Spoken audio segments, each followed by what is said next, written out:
ہمارے اسلاف اور بزرگان دین اپنی بخشش کے لیے اتنے فکر مند ہوا کرتے تھے کہ اگر ہم ان کے معمولات کو پڑھتے ہیں یا سنتے ہیں تو عقل دنگ رہ جاتی ہے، جبکہ ہماری حالت یہ ہے کہ اگر کبھی زبان سے استغفر اللہ کے کلمات نکل بھی آئیں اور اللہ تعالیٰ سے ہم بخشش اور مغفرت کی دعا کر بھی دیں تو ہمارا دل کہیں اور مصروف رہتا ہے۔ حضرت غوث اعظم رضی اللہ تعالیٰ عنہ وہ 11ویں والے پیر جن کے نام کی 11ویں دلائی جاتی ہے، اور لوگ جن کے نام کے اوپر دیگوں پر دیگیں کھڑکاتے ہیں، ان کی تعلیمات اور ان کی زندگی کا مطالعہ کیجئے۔ حضرت غوث اعظم رضی اللہ تعالیٰ عنہ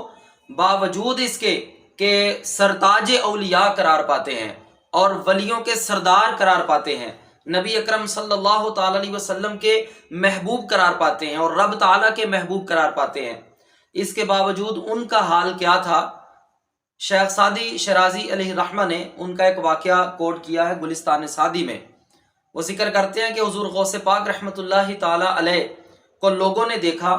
کہ حرم کعبہ کے اندر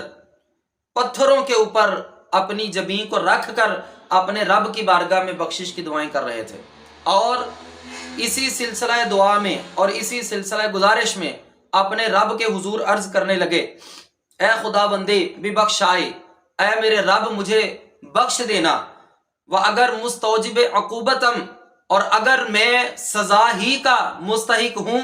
اور اگر مجھے سزا ہی ملنا لازم قرار پا جائے، ارا بروز قیامت نابینا برانگیز، تو مجھے روز قیامت نابینا اٹھانا تاکہ میں نیک لوگوں کے سامنے شرمسار نہ ہو جاؤں، کہ ان کی نظر میں